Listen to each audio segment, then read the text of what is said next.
ಆತ್ಮೀಯ ವೀಕ್ಷಕರೇ, SSP ಸ್ಕಾಲರ್ಶಿಪ್ಗೆ apply ಮಾಡಿರ್ತಕ್ಕಂಥ ವಿದ್ಯಾರ್ಥಿಗಳು ಕೆಲವೊಂದಿಷ್ಟು ವಿದ್ಯಾರ್ಥಿಗಳಿಗೆ ಅಮೌಂಟ್ ಇನ್ನೂ ಬಂದಿಲ್ಲ. ಯಾವಾಗ ಬರುತ್ತೆ ಮತ್ತು ಬರಬೇಕು ಅಂದರೆ ಏನು ಮಾಡಬೇಕು ಅನ್ನೋದನ್ನು ಸ್ಪಷ್ಟವಾಗಿ ತಿಳಿಸ್ಕೊಟ್ಬಿಡ್ತೀನಿ. ಇದ್ರ ಜೊತೆಗೆ ಕೆಲವೊಂದಿಷ್ಟು ವಿದ್ಯಾರ್ಥಿಗಳು ಕಮೆಂಟ್ ಕೂಡ ಮಾಡ್ತಾ ಇದ್ದಾರೆ, ನಮ್ಮದು DBT ಪುಷ್ಡ್ ಅಂತ ತೋರಿಸ್ತಾ ಇದೆ, ಅಮೌಂಟ್ ಮೆನ್ಷನ್ ಆಗಿದೆ. ಮತ್ತು ಇನ್ನು ಕೆಲವೊಂದಿಷ್ಟು ವಿದ್ಯಾರ್ಥಿಗಳು ಅಮೌಂಟ್ ಮೆನ್ಷನ್ ಆಗಿದೆ, DBT ಪುಷ್ಡ್ ನೋ ಅಂತ ತೋರಿಸ್ತಾ ಇದೆ, DBT ಪುಷ್ಡೇ ಆಗಿಲ್ಲ, ಏನು ಮಾಡಬೇಕು? ಮತ್ತು ಅದರ ಜೊತೆಗೆ ಇನ್ನೂ ಕೆಲವೊಂದಿಷ್ಟು ವಿದ್ಯಾರ್ಥಿಗಳು DDO ಅಪ್ರೂವಲ್ ಪೆಂಡಿಂಗ್ ಇದೆ, DDO ಅಪ್ರೂವಲ್ ನೋ ಅಂತ ತೋರಿಸ್ತಾ ಇದೆ, ಏನು ಮಾಡಬೇಕು ಅಂತೇಳಿ ಕೇಳ್ತಾ ಇದ್ರಿ. ಫಸ್ಟ್ ಲೆವೆಲ್ ವೆರಿಫಿಕೇಶನ್ ಕಂಪ್ಲೀಟ್ ಆಗಿಲ್ಲ, ಸೆಕೆಂಡ್ ಲೆವೆಲ್ ವೆರಿಫಿಕೇಶನ್ ಕಂಪ್ಲೀಟ್ ಆಗಿಲ್ಲ ಅಂತ ಕೂಡ ಕೇಳ್ತಾ ಇದ್ರಿ. ಈ ವಿಡಿಯೋದಲ್ಲಿ ಇದಕ್ಕೆ ಸ್ಪಷ್ಟವಾಗಿ ತಿಳಿಸ್ಕೊಟ್ಟು ಬಿಡ್ತೀನಿ. ಯಾರ್ದೆಲ್ಲ DDO ಅಪ್ರೂವಲ್ ಪೆಂಡಿಂಗ್ ನೋ ಅಂತ ಇದೆಯೋ ಅವ್ರದ್ದು ಮಾರ್ಕ್ಸ್ ಕಾರ್ಡ್ ಅಪ್ಡೇಟ್ ಮಾಡಿರಬೇಕು ಮತ್ತು ಪ್ರಿವಿಯಸ್ ಇಯರ್ ಮಾರ್ಕ್ಸ್ ಕಾರ್ಡನ್ನು ಅಪ್ಲೋಡ್ ಮಾಡಿರಬೇಕು. ಅಪ್ಲೋಡ್ ಮಾಡಿದರೆ ಅಲ್ಲಿ DDO ಅಪ್ರೂವಲ್ ಎಸ್ ಅಂತ ತೋರಿಸಿದ್ರೆ ಮಾತ್ರ DDO ಅಪ್ರೂವಲ್ ಕೊಡ್ತಾರೆ. ಮಾರ್ಕ್ಸ್ ಕಾರ್ಡು ಮತ್ತು ನೀವೇನಾದರೂ ಅಪ್ಲಿಕೇಶನ್ ಹಾಕಬೇಕಾದ್ರೆ ಥರ್ಡ್ ಲೆವೆಲ್ ವೆರಿಫಿಕೇಷನ್ ಕೂಡ ಕಂಪ್ಲೀಟ್ ಆಗಿರಬೇಕು. ಅಂದರೆ ತಾಲೂಕು ಆಫೀಸ್ ಕಡೆಯಿಂದ ಫಿಸಿಕಲ್ ಡಾಕ್ಯುಮೆಂಟ್ಸು ಡಿಸ್ಟ್ರಿಕ್ಟ್ ಆಫೀಸ್ಗೆ ಸಬ್ಮಿಟ್ ಆಗಿರಬೇಕು. ಅಂದರೆ ಮಾತ್ರ ಥರ್ಡ್ ಲೆವೆಲ್ ವೆರಿಫಿಕೇಷನ್ ಕಂಪ್ಲೀಟ್ ಆಗುತ್ತೆ. ಥರ್ಡ್ ಲೆವೆಲ್ ವೆರಿಫಿಕೇಷನ್ ಕಂಪ್ಲೀಟ್ ಆಯಿತು ಅಂದರೆ ನೀವು ಮಾರ್ಕ್ಸ್ ಕಾರ್ಡ್ ಒಂದು ಅಪ್ಲೋಡ್ ಮಾಡಿದರೆ ಸಾಕು, DDO ಅವರು ಅಪ್ರೂವಲ್ ಕೊಡ್ತಾರೆ. ಫೋರ್ತ್ ಲೆವೆಲ್ ವೆರಿಫಿಕೇಷನ್ ಕಂಪ್ಲೀಟ್ ಆಗೋದಕ್ಕೆ DDO ಅಪ್ರೂವಲ್ ಕೊಟ್ಟರೆ ನಿಮ್ಮದು ವೆರಿಫಿಕೇಷನ್ ಕಂಪ್ಲೀಟ್ ಆಗಿ 1 ಮಂತ್ ಒಳಗಡೆ SSP ಸ್ಕಾಲರ್ಶಿಪ್ ಹಣ ಬರುತ್ತೆ.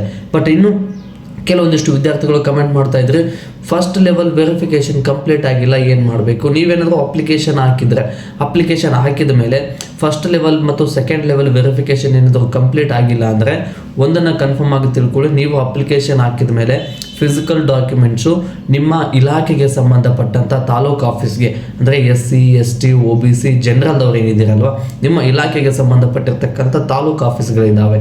ಮೈನಾರಿಟಿ, ಸಮಾಜ ಕಲ್ಯಾಣ ಇಲಾಖೆ, ಅಲ್ಪಸಂಖ್ಯಾತರ ಕಲ್ಯಾಣ ಇಲಾಖೆ, ಹಿಂದುಳಿದ ವರ್ಗ, ಇಲ್ಲಿ ತಾಲೂಕು ಮಟ್ಟದಲ್ಲಿ ನಿಮ್ಮ ಸ್ಕಾಲರ್ಶಿಪ್ ವೆರಿಫಿಕೇಷನ್ ಆಗುತ್ತೆ. ಅಲ್ಲಿ ಫಿಸಿಕಲ್ ಡಾಕ್ಯುಮೆಂಟ್ಸು ತಲುಪಿದವೋ ಇಲ್ವೋ ಅನ್ನೋದನ್ನು ಕನ್ಫರ್ಮ್ ಮಾಡ್ಕೊಳ್ಳಿ. ಫಿಸಿಕಲ್ ಡಾಕ್ಯುಮೆಂಟ್ಸು ತಲುಪಿದ್ರೆ ನೀವು ಆನ್ಲೈನಲ್ಲೇ ವೆರಿಫಿಕೇಷನ್ನ ಕಂಪ್ಲೀಟ್ ಮಾಡ್ಕೋಬೋದು. ಯಾವ ರೀತಿ ಕಂಪ್ಲೀಟ್ ಮಾಡ್ಕೋಬೇಕು ಅಂದರೆ 1902ಗೆ ಕಾಲ್ ಮಾಡಬೇಕು. ಅದರ ಜೊತೆಗೆ 1902ಗೆ ನೀವು ಅಪ್ಲಿಕೇಶನ್ ಹಾಕಬೇಕಾದ್ರೆ ಯಾವ ಮೊಬೈಲ್ ನಂಬರನ್ನು ಕೊಟ್ಟಿರ್ತೀರಲ್ವ, ಅದೇ ಮೊಬೈಲ್ ನಂಬರಿಂದ 1902ಗೆ ಕಾಲ್ ಮಾಡಿ ವೆರಿಫಿಕೇಷನ್ ಕೂಡ ಕಂಪ್ಲೀಟ್ ಮಾಡಿಸ್ಕೋಬೋದು. ಇದು ಒಂದು ವಿಧಾನ. ಮತ್ತು ಇನ್ನೊಂದು ವಿಧಾನ ಏನು ಅಂದರೆ, ನೀವು SSP ಸ್ಕಾಲರ್ಶಿಪ್ ಪೋರ್ಟಲ್ನ ಓಪನ್ ಮಾಡಿ 3 ಡಾಟೆಡ್ ಲೈನ್ ಮೇಲೆ ಕ್ಲಿಕ್ ಮಾಡಿದ್ರೆ ಹೆಲ್ಪ್ ಸಪೋರ್ಟ್ ಮೇಲ್ ID ಸಿಗುತ್ತೆ. ಈ ಮೇಲ್ IDಗೆ ನೀವು ಅರ್ಜಿ ಹಾಕಿರ್ತಕ್ಕಂಥ ಒಂದು ಕಾಪಿಯನ್ನು, ಅದರ ಜೊತೆಗೆ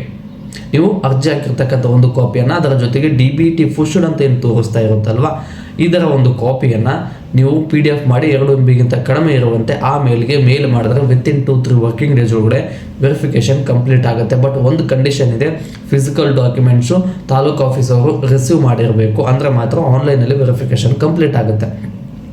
ಬಟ್ ನೀವು ವೆರಿಫಿಕೇಷನ್ ಮಾಡಿಸಿದ್ರೆ 1 ವೀಕ್ ಆಯಿತು, ವೆರಿಫಿಕೇಷನ್ ಏನಾದರೂ ಕಂಪ್ಲೀಟ್ ಆಗಿಲ್ಲ ಅಂದರೆ ಡೈರೆಕ್ಟಾಗಿ ನಿಮ್ಮ ತಾಲೂಕು ಆಫೀಸ್ಗೆ ಅರ್ಜಿ ಹಾಕಿರ್ತಕ್ಕಂಥ ಒಂದು ಕಾಪಿ DBT ಸ್ಟೇಟಸ್ ಏನು ತೋರಿಸುತ್ತಲ್ವ, ಇವೆರಡನ್ನು ತೊಗೊಂಡೋಗಿ ವೆರಿಫಿಕೇಷನನ್ನು ಕಂಪ್ಲೀಟ್ ಮಾಡಿಸ್ಕೊಳ್ಳಿ. ಓಕೆನಾ? ಇದಿಷ್ಟು ವೆರಿಫಿಕೇಷನ್ ಪೆಂಡಿಂಗ್ ಇರೋ ವಿದ್ಯಾರ್ಥಿಗಳಿಗೆ ಬಂದಿರತಕ್ಕಂಥ ಅಪ್ಡೇಟು ಸ್ನೇಹಿತರೆ. ಬಟ್ ಇನ್ನೂ ಕೆಲವೊಂದಿಷ್ಟು ವಿದ್ಯಾರ್ಥಿಗಳು ಕಮೆಂಟ್ ಕೂಡ ಮಾಡ್ತಾ ಇದ್ದಾರೆ, SSP ಸ್ಕಾಲರ್ಶಿಪ್ ಹಣ DBT ಪುಷ್ಡ್ ನೋ ಅಂತ ತೋರಿಸ್ತಾ ಇದೆ, ಅಮೌಂಟ್ ಮೆನ್ಷನ್ ಆಗಿದೆ, ಅಮೌಂಟ್ ಯಾವಾಗ ಬರುತ್ತೆ?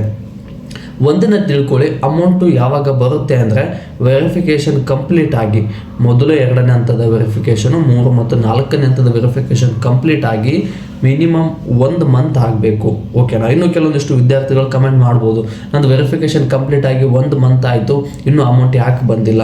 ಕರ್ನಾಟಕದ ಹಣಕಾಸು ಇಲಾಖೆಯ ಕಡೆಯಿಂದ ಇನ್ನು SSP ಸ್ಕಾಲರ್ಶಿಪ್ಗೆ ಅಮೌಂಟು ರಿಲೀಸ್ ಆಗಿಲ್ಲ.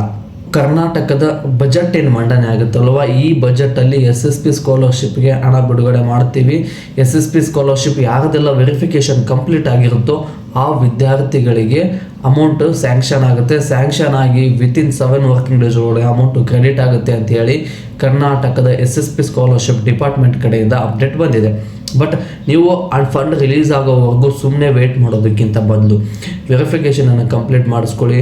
ಮತ್ತು DDO ಅಪ್ರೂವಲ್ ಏನಾದರೂ ಪೆಂಡಿಂಗ್ ಇತ್ತಂದರೆ ಮಾರ್ಕ್ಸ್ ಕಾರ್ಡ್ನ ಸಮಸ್ಯೆಯನ್ನು ಕ್ಲಿಯರ್ ಮಾಡ್ಕೊಳ್ಳಿ. ಇವೆಲ್ಲವೂ ಕ್ಲಿಯರ್ ಮಾಡಿ ಇಟ್ಕೊಂಡ್ರೆ ಕರ್ನಾಟಕದ ಗೌರ್ಮೆಂಟ್ ಕಡೆಯಿಂದ ಯಾವಾಗ ಬೇಕಾದರೂ ಫಂಡ್ ರಿಲೀಸ್ ಆಗಲಿ, ಬಟ್ ಫಂಡ್ ರಿಲೀಸ್ ಆದಾಗ ಟಕ್ ಅಂತ ನಿಮ್ಮ ಖಾತೆಗೆ ಅಮೌಂಟು ರಿಸೀವ್ ಆಗುತ್ತೆ. ಬಟ್ ನೀವೇನಾದರೂ ವೆರಿಫಿಕೇಷನ್ ಕೂಡ ಪೆಂಡಿಂಗ್ ಇಟ್ಕೊಂಡಿದ್ರಿ, ಪ್ರಿವಿಯಸ್ ಮಾರ್ಕ್ಸ್ ಕಾರ್ಡ್ ಕೂಡ ಅಪ್ಲೋಡ್ ಮಾಡಿಲ್ಲ, ಈ ರೀತಿ ಎಲ್ಲ ಪೆಂಡಿಂಗ್ ಇತ್ತು ಅಂದರೆ ಫಂಡ್ ರಿಲೀಸ್ ಆಗೋದಾಗ ನೀವು ಓಡಾಡೋಕ್ಕೆ ಶುರುವಾದರೆ ಮತ್ತು ನಿಮಗೆ ಫಂಡ್ ರಿಲೀಸ್ ಆದಾಗ ಅಮೌಂಟು ಕ್ರೆಡಿಟ್ ಆಗೋದಿಲ್ಲ. ಬಟ್ ಇವೆಲ್ಲವೂ ಕ್ಲಿಯರ್ ಮಾಡ್ಕೊಂಡು ಇಟ್ಟುಕೊಂಡ್ರೆ ಮಾತ್ರ ಫಂಡ್ ರಿಲೀಸ್ ಆದಾಗ ನಿಮ್ಮ ಖಾತೆಗೆ ಅಮೌಂಟು ಕ್ರೆಡಿಟ್ ಆಗುತ್ತೆ. ಇದಿಷ್ಟು SSP ಸ್ಕಾಲರ್ಶಿಪ್ ಬಗ್ಗೆ ಬಂದಿರತಕ್ಕಂಥ ಅಪ್ಡೇಟ್ ಸ್ನೇಹಿತರೆ. ಮತ್ತೆ ಮುಂದಿನ ವಿಡಿಯೋದಲ್ಲಿ ಸಿಗೋಣ. ಧನ್ಯವಾದಗಳು.